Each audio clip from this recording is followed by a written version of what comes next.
Hi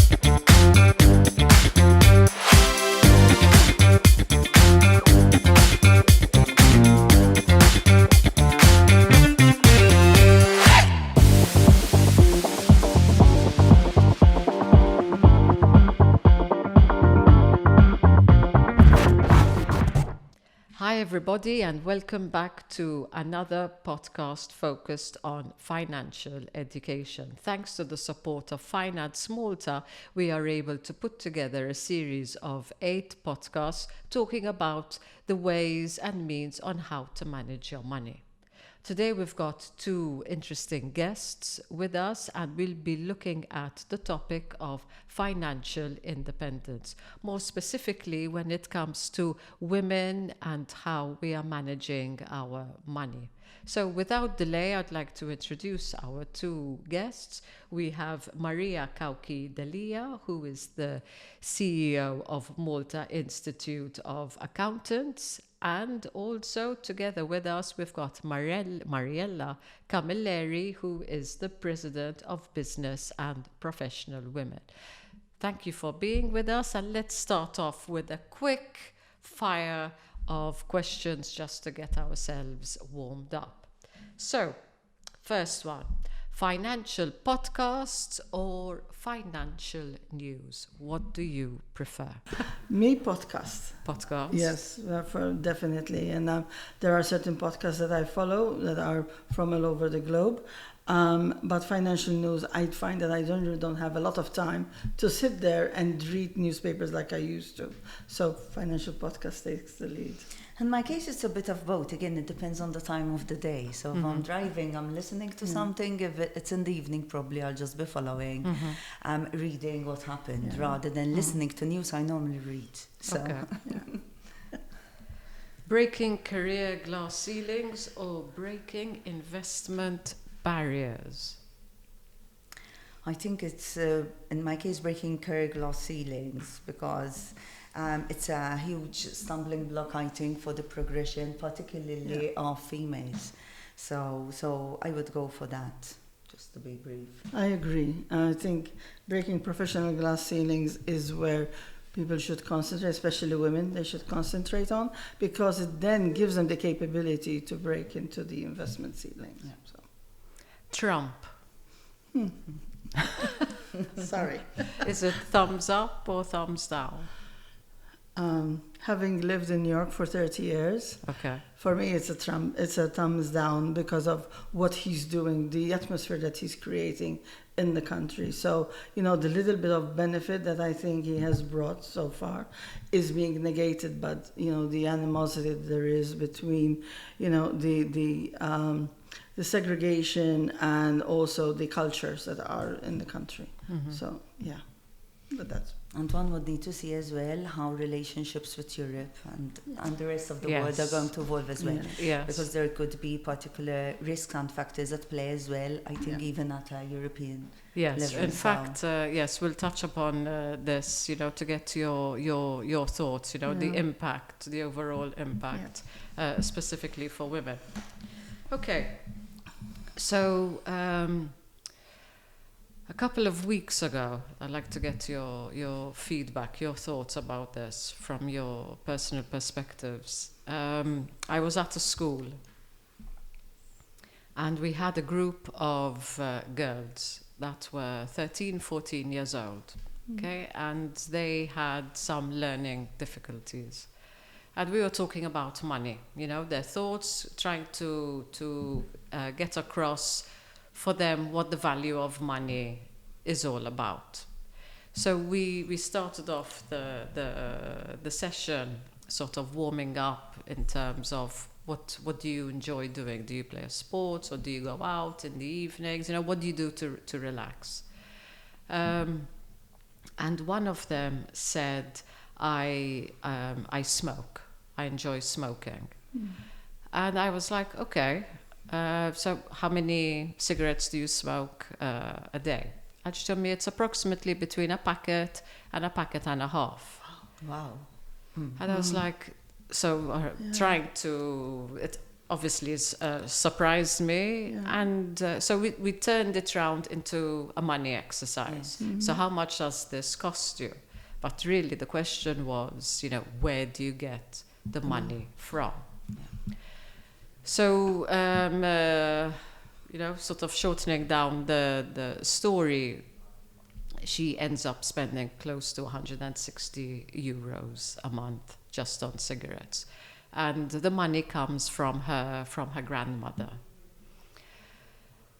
When she realized, because she had no idea, how much she was actually spending, it's obviously surprised her that it was a lot. And there was another girl who said, I'm actually saving then because I smoke too, but I buy the roll-ups. So in every month it costs me between 15 and 20 euros. Look what a lot of money I'm saving. So in this negative, so we had a whole exercise on understanding money and where money is going. These are 14-year-olds, 13, 14-year-olds. In your expertise, in the roles that you play, what do you think needs to be done? What's happening within our society that needs to change, and how do you think you could have an impact on changing it? Taking this example at play in consideration, my first reaction is first and foremost health, because at such a young age, apart from the financial aspects to it, there's also a health perspective at such a young age. And, there's an expectation as well that youngsters nowadays are more aware when it comes to health, green initiatives, how best to spend money. And to be fair, it's not just about the money they're spending now. They probably need to take into consideration as well the cost that it will incur on their health in the longer term, because it's about getting addicted to something as well. Yeah. So one would need to see, first and foremost, it's normal for a teenager to experiment. So we can't all be surprised, because I think all of us at a particular point in life go through these phases. And it depends whether it's just experimenting for a short period of time or in the longer term. But I think when it comes to conscious spending, probably her grandmother doesn't know that she's actually spending so much money on cigarettes. For her, it's a consumable, which probably is making her look cool at that particular point in time without actually realizing the value of it. But again, it's about knowledge. At that point in time, what's the opportunity cost for her? She's not thinking about saving for the future. She's about there being with a group of friends and doing her own thing. So here it's all about education, and then different people of the same age act in different ways. So I wouldn't necessarily say it's a huge problem, because we're talking about a teenager, taking this case into consideration.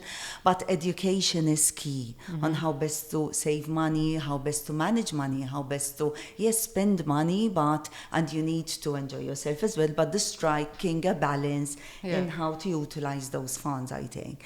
A lot, at least as an institute, we're trying to push as well when it comes to financial literacy. When we go in schools, it's about promoting, primarily in our role, accountancy and the financial services role, but obviously financial literacy is key across the board.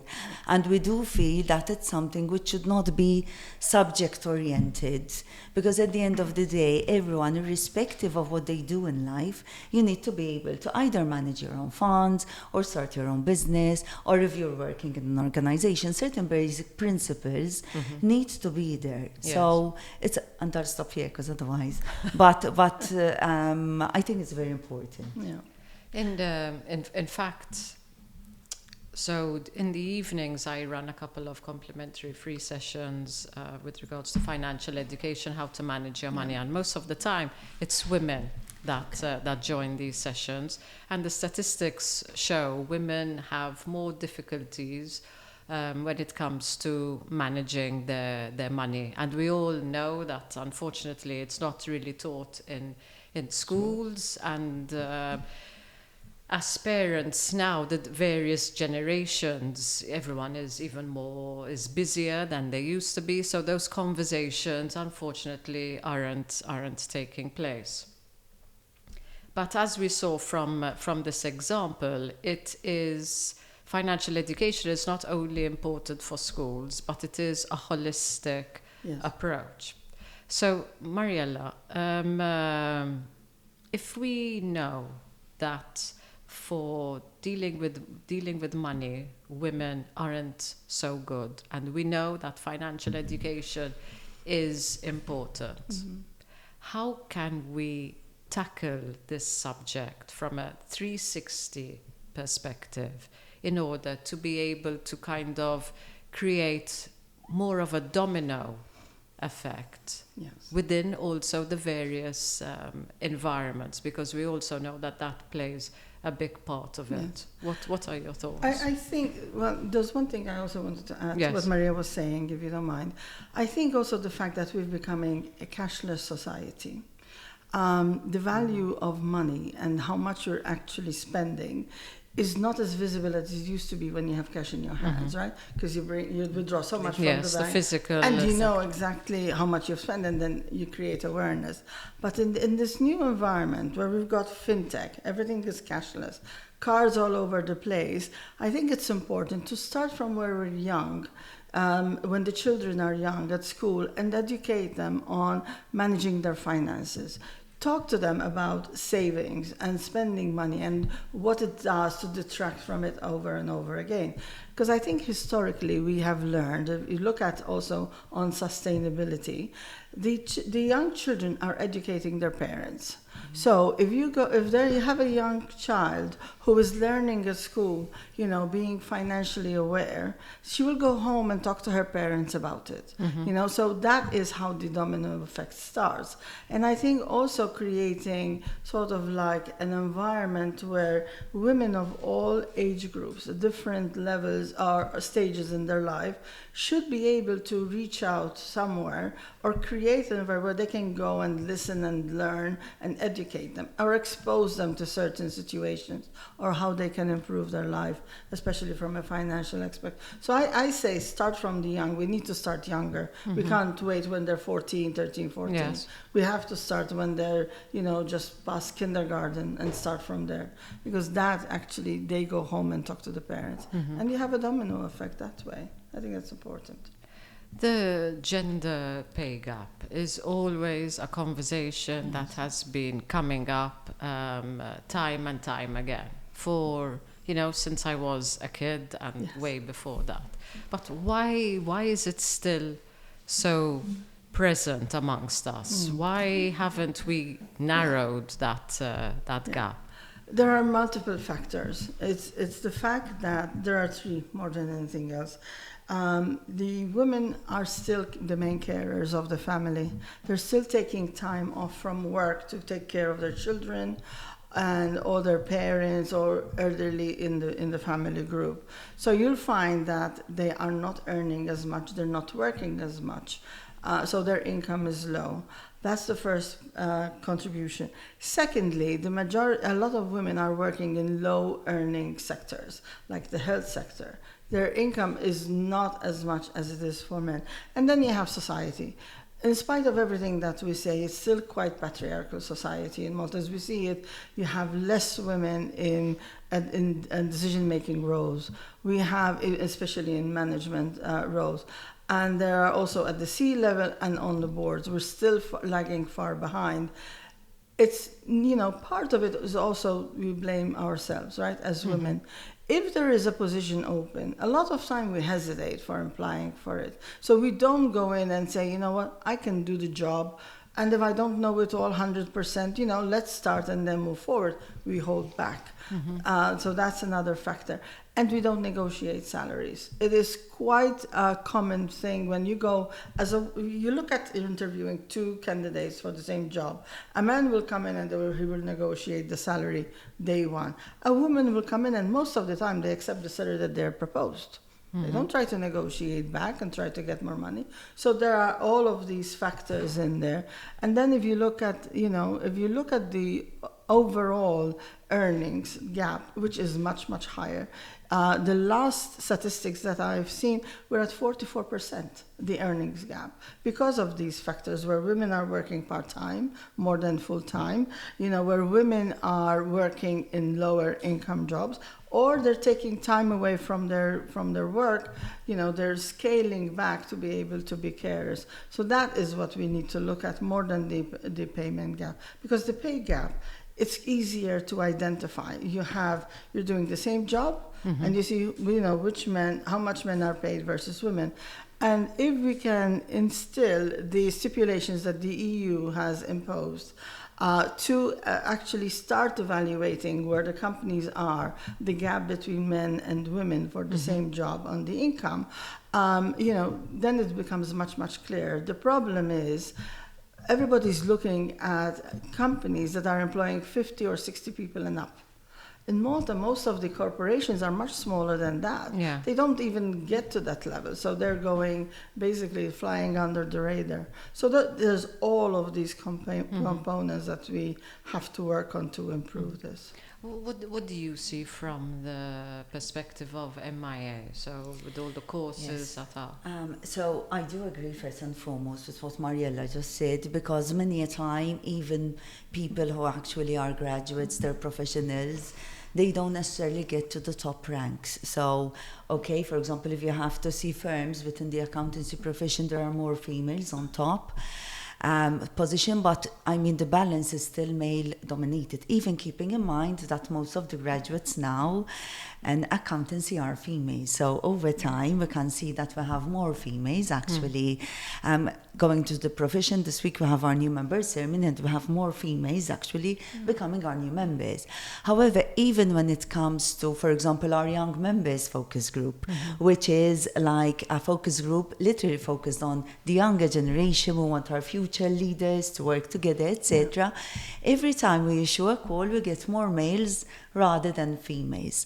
So here again, I think it's the cultural mindset, if I may, whereby females, even though some of them might not necessarily have at that point in time the responsibilities of a family or elderly, because they're still relatively younger, their mindset is already set, listen, if I get married, for example, I'll start working on reduced hours to have more whatever. Maybe it's related to work-life balance, maybe it's because how best to manage my life, which in reality would equate in the longer term, without potentially them realizing that they would be losing out on opportunities in the future. And that could eventually create, as you rightly said, a gap in pay, a gap in progression, a gap in a lot of things, which ultimately would also impact them later on in life, on the quality of life they have. One can argue it's okay, I'll have a partner or whoever, and I rely on, the partner, but that gives rise to lack of independence potentially, and one can never really plot out what's going to happen in life. So it could be that at a point in time I'm with a partner, X years down the line I'm not with a partner for various reasons. So it's true, again, going back to what we were saying before, when you're young you tend not to overthink, and that's fine. But then I think education is key for everyone, even professionals, even people who are qualified, because unless you see the bigger picture at a point in time, then, and I think it's not easy to change. And personally, I don't think it's just a male culture. I think it's also a female culture. And both males and females need to, in a way, try and change the gender patterns which have existed for years. But even when we look at the latest demographics, I mean, if we just take our country, so we're having less kids. So this generation that we're talking about, Generation Z, for example, they're having less kids. Some of them don't even want to have kids. So even within this generation, there's a lot of different micro sectors, micro cultural sectors that are going off into different areas. But talking about money, we always know that time is your biggest asset. And from a young perspective, if we have to talk about the future, okay, so your retirement, it's already the mind shuts down, it's too far away. Yeah. What do you think? So we've established that when it comes to women, unfortunately, we're not very good in how we manage our money. Financial education is very important. It needs to be a whole domino effect. Time is your biggest asset in planning for the future.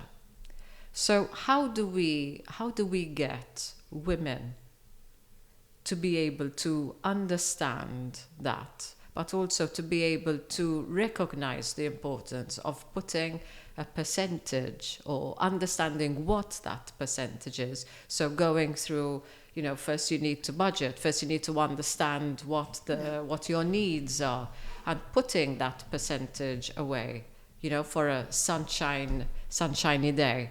Whether it is your retirement or whatever you want to call it. What are the steps that we need to take? What's the awareness that we need to bring out? Even considering that separations are increasing, and unfortunately a lot of women are finding themselves either with a younger kid, having to move out of the family home. Grandmother or nana isn't always there to support, so there's all this going on. But at the same time, we're telling them, listen, you need to prepare for your future. What do you think? I think the issue is awareness. There's lack of awareness. I think a lot of people sort of live in their own bubble.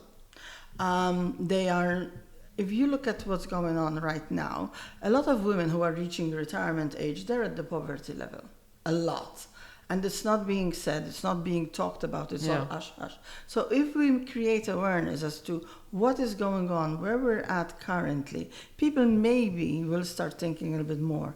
I was looking at a statistic, I love statistics, by finance background. I was looking at statistics where if you look at the payment gap, the young generation up to 24, their gap is higher than the overall nationwide. It's at 19.7%. If you go 24 to 35, it goes down to 11%, the payment gap. That's the current generation. That's where we're at right now. So the gap is decreasing. We go to the majority, I think, of the young workforce. So what we need to do is create for them awareness. Listen, if you don't do this and that, you educate them. This is where there's a possibility of you end up. Yes, the government currently has a pension plan in Malta, but is that going to continue? Will it be there in the next 30, 40 years, depending on the age of the individual? And your contributions, are they going to be steady for you to earn an income? And what if you stay married? What about the average earnings on a pension? So I think it's through education and awareness. And this has to be a comprehensive plan.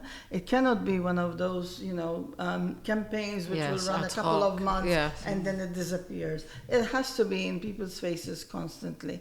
And then so that's the awareness. Then you educate them as, what is the difference? If you can take simply a 10% of your gross income and you invest it monthly, let's say, if you're age 30 and your salary is at 25K and you take 10% of that income to 150 and you invest it, by the time you retire, you have nearly 400K in your retirement fund, in your saving. So imagine your life if you have that income, to live on, rather than, just doing the bare minimum and saying, okay, I'm going to live on what the government is going to give me. What if it's not there? What are you going to do then? Yes. So I think these are the things that we need to bring out there. It's the awareness and the education. And we have to start from them young. Yes, a lot of them don't think of retirement. They really don't. But if you tell them, listen, this is what's going on, and this is where you're going, this is the direction of the current, we're talking under the 25 and up to 35, I think they still are in time to enhance or implement a plan so that their retirement is much easier than that. But from a realistic perspective, just as we were talking about a couple of minutes ago, it all depends also on the salary that you're earning, because costs, if you just take rent, costs are so high that it's very, very difficult to be able to put away that the 10% that you mentioned. So I'd like to both of you run 2 organizations, of which you have quite a number of members.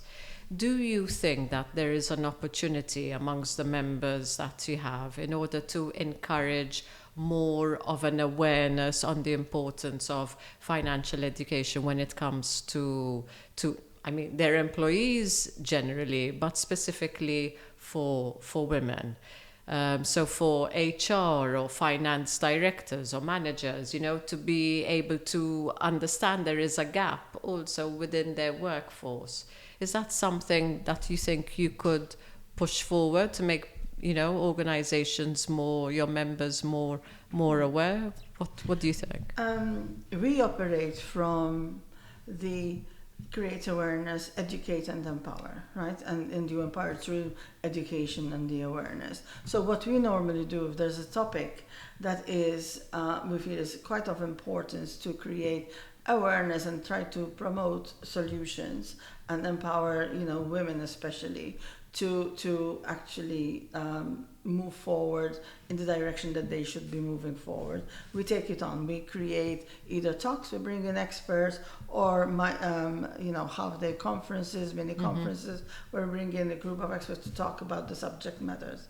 And we don't just hold these for our members. We actually open them to the general public, because we feel it's important that it's amazing how little awareness a lot of people have. They just go ahead with their day-to-day, work that they do or life, and they're not really looking at what's actually going on, the impact that their actions have. So we try to do it that way. Okay.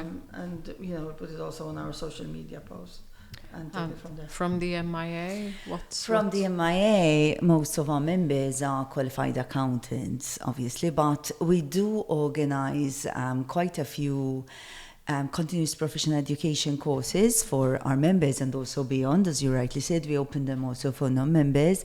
And some of them actually don't only focus on accountants. First and foremost, there might be specific areas where accountants need more training as well as part of their continuous education. Some of them are more technical, more advanced. Some of them are more basic. Also for the newly qualified people, for example. And we also open them to students. So we have our ACSA students who are registered with us as well, but they're open to University of Malta students and anyone. In the past, we've also had courses, for example, accounting for non-accountants. Yeah. It's like understanding the basics of finances and how to take them forward. Beyond that, as I said before, we also reach out to schools as part of our Accounts for You campaign, whereby rather than going into the technicality of accounting per se, it's more about finances and how to manage finances so as to understand the way forward. So in a nutshell, that's it, I think. I think it's important that we also take into consideration the behavioral side and, as we mentioned before, the cultural side. So, different areas look at money from different aspects, depending on how they've been brought up and the scenarios that they're in. So understanding how they are taking those financial decisions, is very, very important. I'd like to thank both of you, for joining us in the series of Financial Capability podcasts. And I look forward to working with both of you, moving financial education forward. Thank you very much. This was the end of our Financial Capability podcast, focused on the road to financial independence, women and wealth.